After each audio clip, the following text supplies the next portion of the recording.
The fifth interview is entitled, The Era of the Pacific is Now Coming.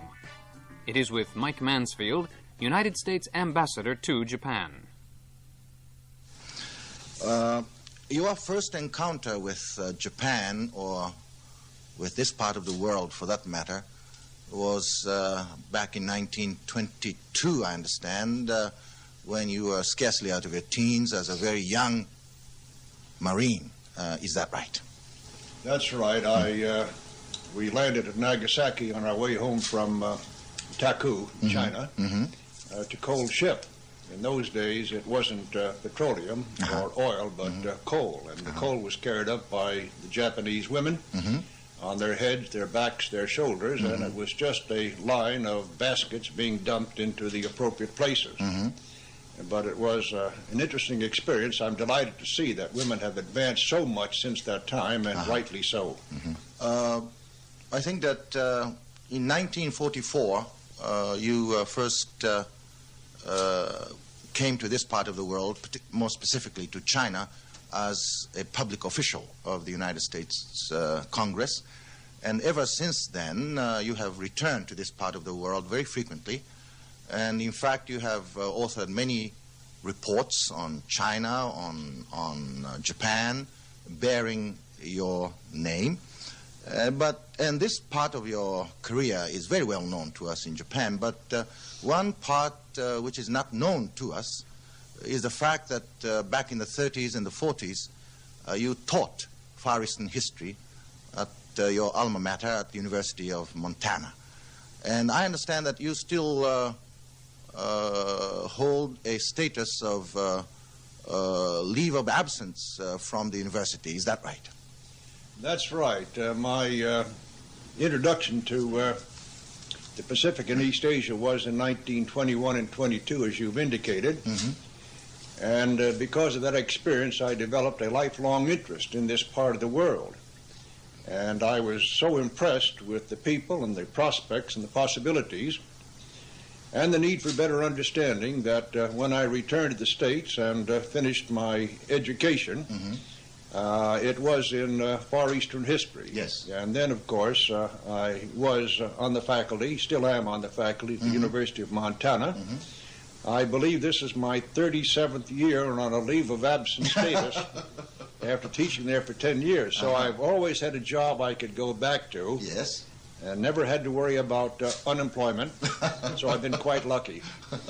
Now, seriously, as a result of your acquaintance with this part of the world of long years standing, and particularly your 3 years of ambassadorship to Tokyo, your views of Japan and of this part of the world, I would suspect, have undergone some change. If so, would you spell out what kind of change has taken place in your views of Japan and of the Far East?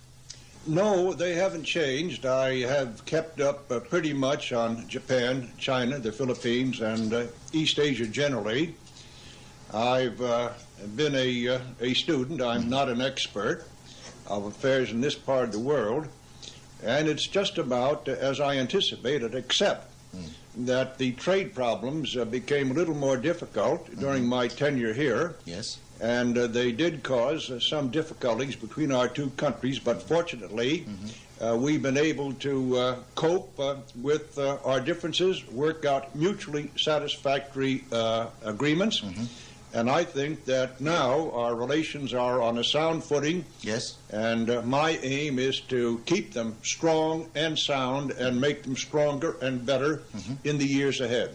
So you have found your Tokyo post rewarding and exciting, and I hope that you have found your colleagues in and out of the Japanese government cooperative and congenial. Without question. There couldn't be a better relationship between our country and Japan than that which exists at the present time. The Japanese-U.S. relationship is the most important bilateral relationship in the world. I find the people here very courteous, very kind, very understanding. I would hope that we would achieve a greater degree of equality, and that's the chief word, in the relations between our two countries.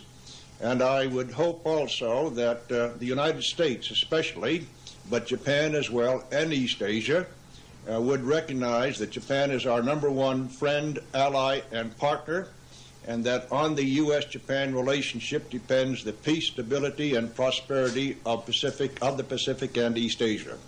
You have advocated all along that the era of the Pacific is upon us. And in fact, recently in your Hawaii speech, you dwelt upon this theme also. And I wonder if you would be kind enough to elaborate a little further on what this era of the Pacific is all about.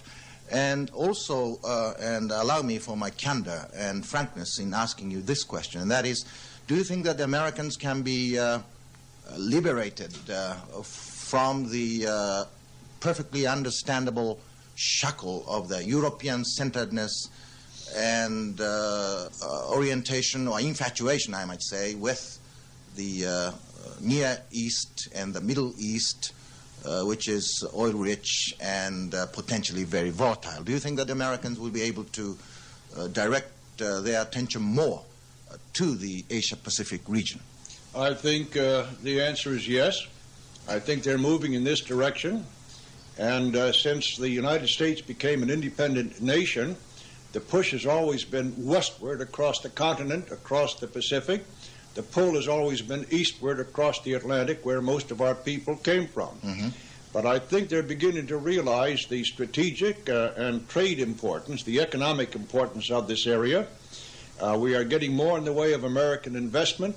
Out of $168 billion invested worldwide by American business, only $5 billion is invested in Japan, $18 billion in East Asia, but it's out here where the greatest returns are and the greatest possibilities arise. Our two-way trade with Japan and East Asia has increased from $42 billion in 1975 to $96.3 billion in 1979.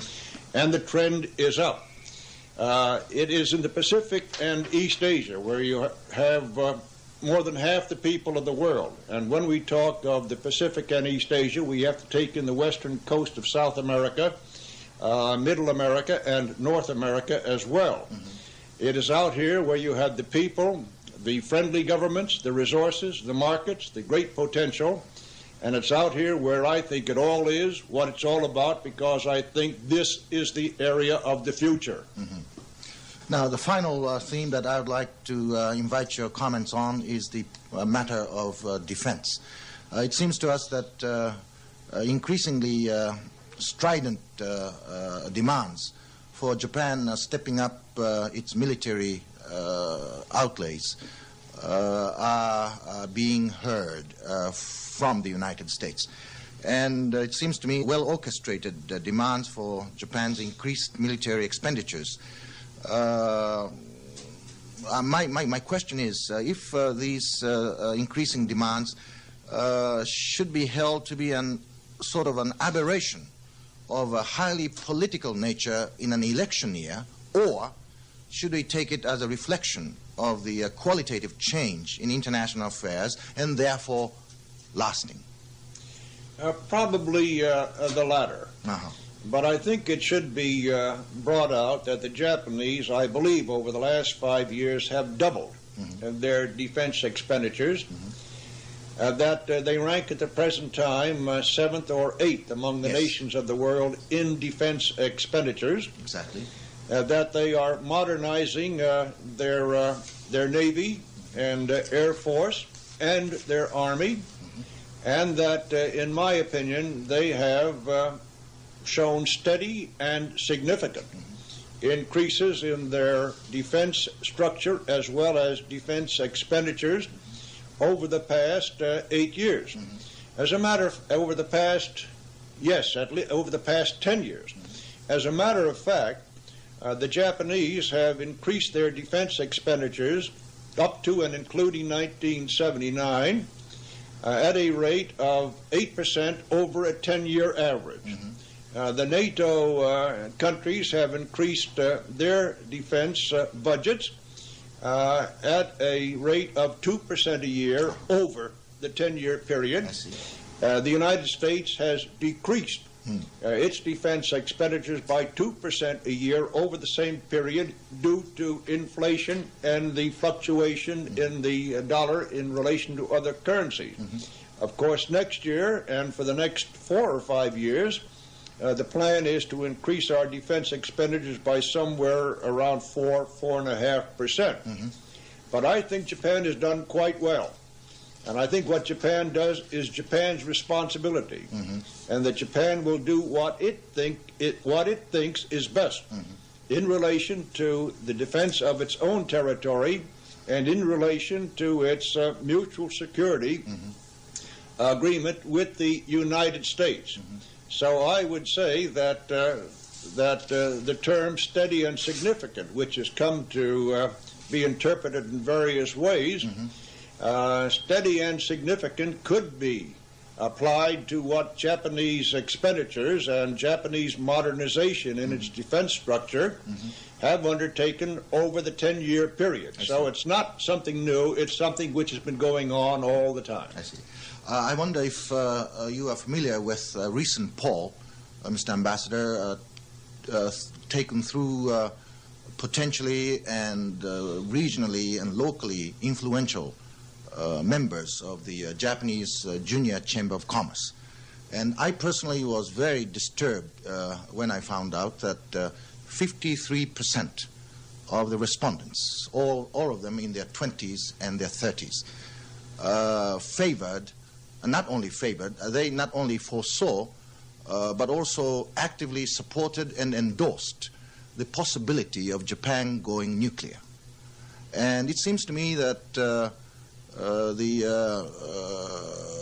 there is a tendency, given the Japanese proclivity towards conformity and groupism and so on, we may even go overboard in our effort to modernize our defense capability. Now, what is your reaction to this poll indicating that 53% of the reasonably well-educated, reasonably well-informed, and reasonably influential leaders of commerce and industry favor Japan going nuclear? Well, I'm surprised, to put it mildly, because my impression has been that the Japanese population is anti-nuclear as far as weapons are concerned, and they have good reason to be. Yes. But that they are pro-nuclear as far as energy is concerned, because they have to get away from their dependence on the importation of outside energy sources, and that is understandable. But I think the good sense of the Japanese people and the Japanese government will prevail. They will be very much aware of the possibilities which would arise in other parts of Asia if such a program as nuclearization in a weapon sense were to be undertaken. I feel that the Japanese have gone along at the right pace, in the right manner, and what they've done has met with the approval of their neighbors. And I would say that what the Japanese do, and I can't emphasize this too often, is a matter for the Japanese themselves.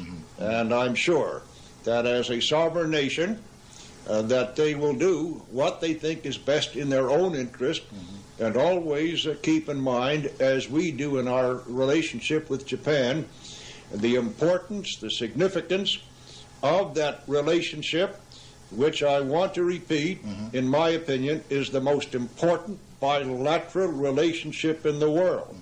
The relationship between Japan and the United States. So much depends on it. Working together, we can accomplish a great deal for all the people of the Pacific, East Asia, and the United States. Working apart, our strength is divided, and the good we could do for ourselves and other people is dissipated. So this relationship, based on equality and mutual understanding, mutual trust, mutual confidence, is so important that we've got to work, continue to work closely together, We've got to recognize that so much depends on us, and we have to be partners in the true meaning of the word.